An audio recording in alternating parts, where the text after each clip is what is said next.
Well, boys and girls. In today's video, we are pulling the 6.2 diesel from the Squarebody to start getting it prepped for the LS swap.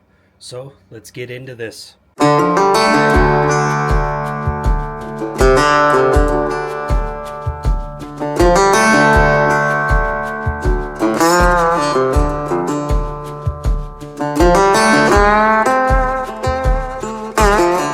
So you guys, might be wondering, like, why are you going with an LS? I know you wanted to keep this thing diesel, and honestly, the power to cost ratio, the LS wins every time. For the price to build this 6.2 into something that would have somewhat comparable power, it would cost about twice as much as what I am putting into this LS build or my complete build. I could 12 valve swap it, but at the same time, that's cost. That is a lot more cost also. Plus, it is not as common as LS swapping square bodies. So I figured I'll just go the easier route, get something with a lot of power. I should have about 450 to 500 horsepower at the wheels with this 6.7 liter LS setup. We're going to be running a 4L80E. It's just the easiest setup for the Terminator X system from Holley. So that's kind of the route that we're going to be going. I have been humming along quite nicely. Got the upper rad hose off, got the lower one off, disconnect the glow plug harness, took out the batteries. The only thing I need to do up here is just disconnect a lot of the wiring that connects to the motor itself, just for sensors and stuff like that. I need to disconnect this fuel line, and then from there I need to remove the fuel filter housing because I know that will be a clearance issue when pulling out the motor. Other than that, I need to drain the power steering reservoir, since it connects to the steering box, and that's going to create a big mess if I don't do that.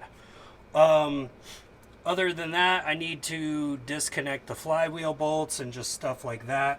I have a lot of these wires tucked away, and I'm going to include them with the sail because I don't really have a use for them. I'll just make my own big wire set when it comes to installing the LS.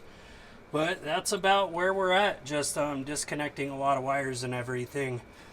There is not a lot of wiring that actually goes with this old 6.2 since it's all mechanical. It's just pretty much sensor wires and a few hoses. Speaking of hoses, I do need to disconnect a lot of the cooler lines, the transmission cooler lines, the engine oil cooler lines. Get those disconnected so then I can remove the radiator and the fan shroud and everything like that.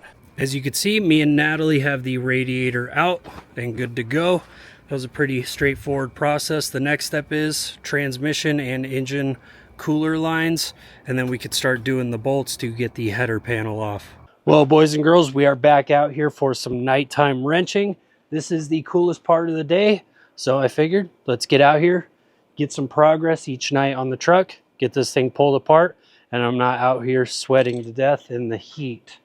So the plan tonight is to get the front grill off and then get the engine cooler lines off, engine oil and transmission cooler lines off and sealed up, and then start working our way towards getting this header panel off of the truck so we have better access to the engine when we pull out the whole setup. So start getting this front grill taken off, and from there, let's see where we get tonight. All right, boys and girls, the plan is to get these transmission lines off. I got some rags, so I was going to undo the top one first, kind of push it through the hole and out of the way, and then do the bottom one. And then this one, I think, is going to be the problem. Really hope not. I have several rags. Just try to stuff them in there. Oh yeah, that's a lot of trans fluid. Okay. Yeah, this thing is just leaking fluid. Maybe I should have planned this out a little bit better. Probably not the most flattering angle for YouTube, but all right. That one, top one's loose. Get the rag ready. I think it all drained back out into the motor. And then I drained the oil, so I shouldn't have much. Well, I guess I'll have a decent amount in the cooler itself. Oh, yeah. Yummy. Oh, no. I didn't expect it to leak that much.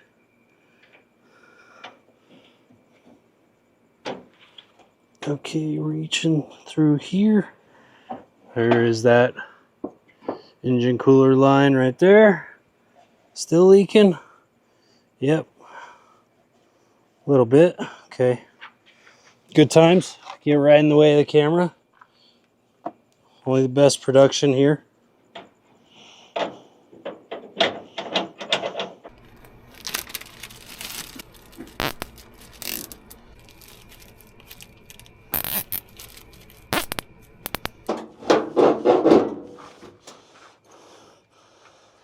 Okay. That's the motivation she needed. All right. Okay. And we're out. And we're out. That is looking crazy. I can't wait to clean that thing up.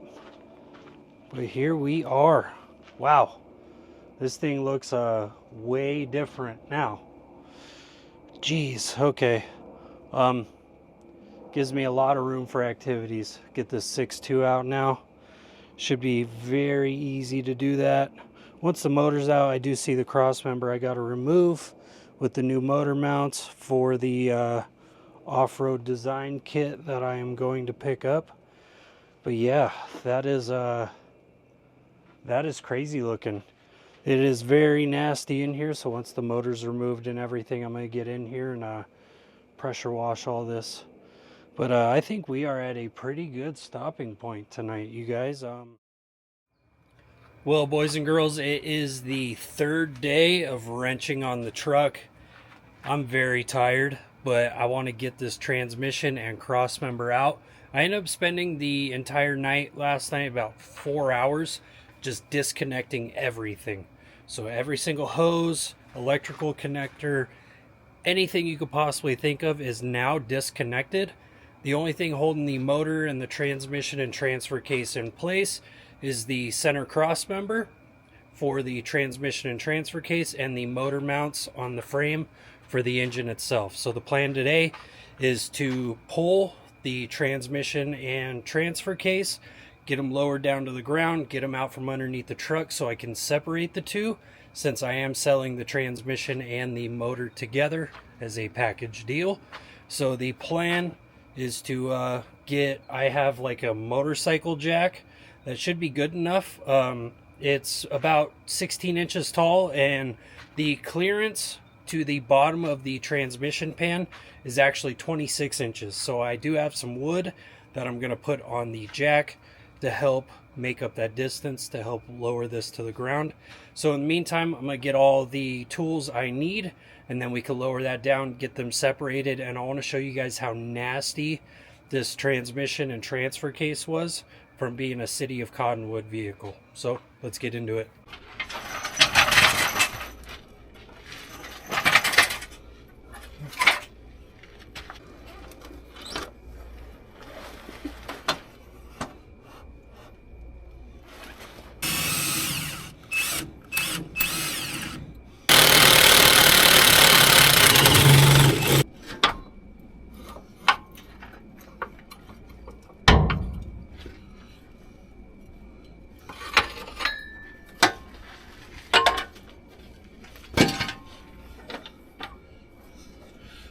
All right, boys and girls, this is a little sketchy. Okay. All right, the plan, the whole thing is floating on that motorcycle jack and the wood blocks. So I think the plan is I'm going to lower this a little bit, then lower that a little bit, and just keep lowering it back and forth until it gets down far enough. And then once it gets to a certain point, I have these carts with wheels that I'm gonna put underneath the transmission and the transfer case, and then I'm gonna ratchet strap them to it so they're secured, and then I'm gonna roll it out of from underneath this truck. So I'll lower that just a tiny bit, lower that side, and then just keep going back and forth, and let's see how this goes.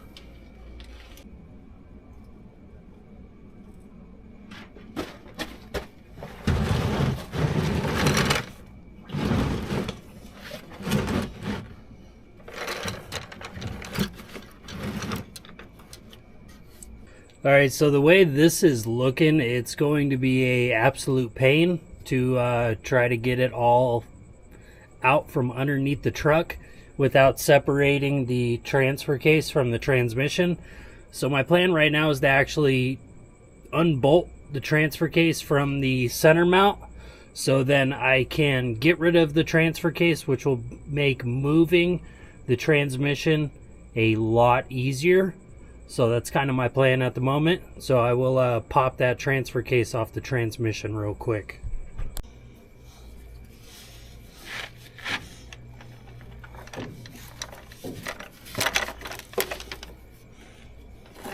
Took a little bit, but here is the T case. You see all that grime and everything on it? That thing is nasty. So yeah, this is a dirty T case. I will have to clean this up before I send it to the builder, or give it to the builder when they build my 4L80E to replace the input shaft with the correct input shaft. So I will have to clean this thing up before I give it to them. That is disgusting. So yeah, T-case is out. Now it's time to get the transmission. Since I had it on those tall blocks underneath the truck there, since I had it on that tall brick of wood on the motorcycle jack, it's going to be a heck of a step down. So I got to slowly get underneath the truck and slowly lift it down onto over here onto the rolly cart. So I got to lift it down from there onto that. So I think what I will do is take the rolly cart that I used for the transfer case and kind of double these up, and then I'll just slide the transmission down the block of wood on the pan until the mount touches the rolling cart, and then from there just slowly roll it back so I don't have to lift up that entire transmission by myself while underneath the truck. So yeah, let's see how this goes. I'm not entirely sure how it will work. I already know I'm going to get a lot of transmission fluid on the ground, so when we push the truck back, I'll have to shovel up a lot of this nasty dirt to get rid of it.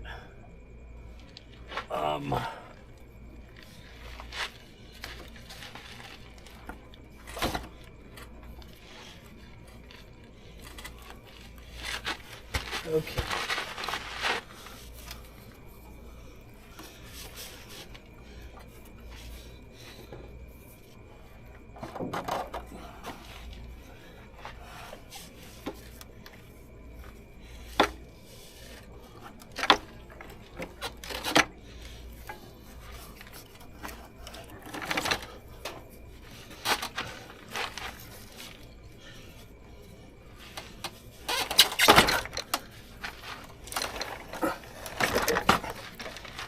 Oh yeah, that is a lot of transmission fluid on the ground.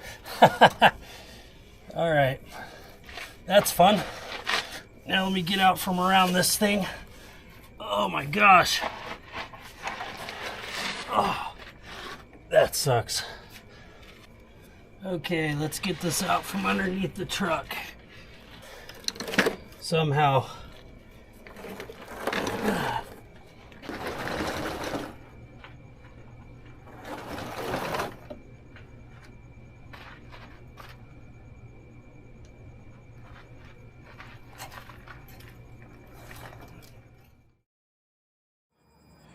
As you guys can see, everything is hooked up, and right here Motor's moving back and forth. I'm just kind of testing everything. So I did pick up the motor about 4 inches off of the motor mounts. And down here underneath, the red is the oil pan, and then in front of it right there is the cross member. It looks like everything will easily clear to get this motor out first thing in the morning. So we are at a good stopping point. So we're gonna pack up all the tools, and I'm gonna drop this back down so it's sitting on the motor mounts, so I don't just have this thing hanging in the air the entire night. So we're gonna call it a night, and you will see first thing in the morning my setup and how I am going to get this motor out of the truck. Well, boys and girls, we are pretty much ready to pull the motor out of the truck. I have everything hooked up with the Jeep using the Mojab off-road gear recovery kit. I got all the tow straps hooked up and everything like that. Got the cherry picker hooked up to the motor mounts off, everything, even got the tire ready to go to throw underneath the motor once we have it all pulled up. Just got to put the finishing touches on it, throw a few of my wood blocks underneath, so once everything's pulled out of the way, I can just drop the motor right away. And yeah, we're pretty much good to go. So you guys will be seeing me pull this motor out of the truck.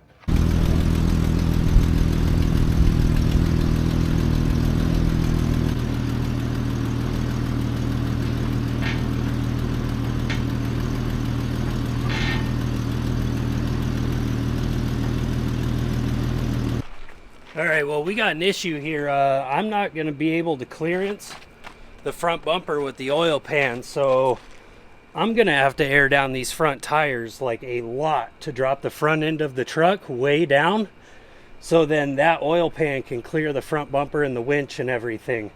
But it should be able to clear once I have that done. So let's air down these tires real quick.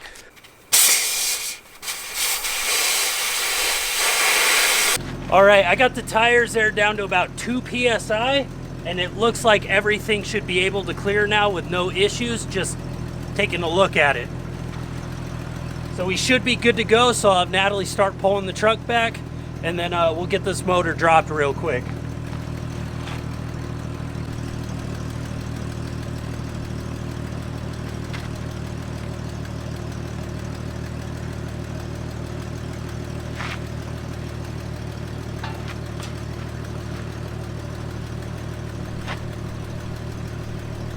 Slow.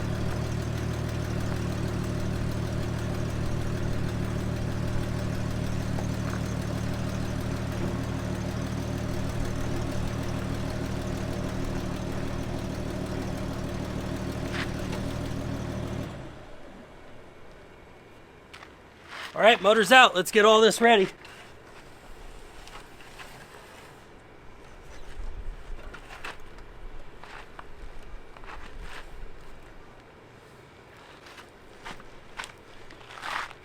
All right, let's set this motor down.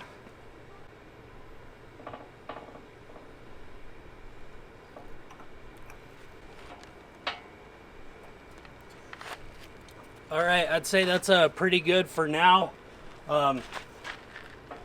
That's not going anywhere. It's just going to be temporary for a few hours till the new owner gets here, and then we will be throwing the motor in his truck along with the transmission back there.